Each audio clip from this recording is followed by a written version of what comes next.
অনেক চেষ্টা করি কিন্তু আমার রিজিকে যেন প্রশস্ততা হয় না, রিজিক আছে কিন্তু বারাকা যেন হয় না। মেহেরবানি করে আমাকে দুই একটি পরামর্শ দিবেন। প্রিয় ভাইয়েরা, অনেকেই আমাদের কাছে এই কথা বলেন, আমরা নিজেরাও অনুভব করি অনেক সময়। আমি আপনাদের কাছে দুইটা দিকের কথা বলবো ভাই, রিজিকের বারাকার জন্য। ভালো করে একটা জিনিস খেয়াল করেন, রিজিকের বারাকার জন্য নিজের শারীরিক সক্ষমতা দরকার।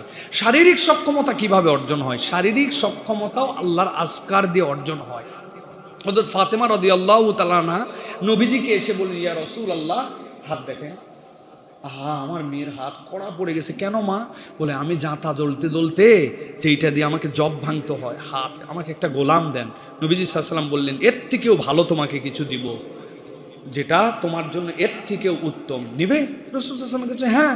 বলে, শোনো, তোমার জন্য তাহমিদ, তাসবিহ আর তাকবীর 33 বার সুবহানাল্লাহ, আলহামদুলিল্লাহ, আল্লাহু আকবার পড়ো, যাও। আচ্ছা, কখনো কি ভেবে দেখছেন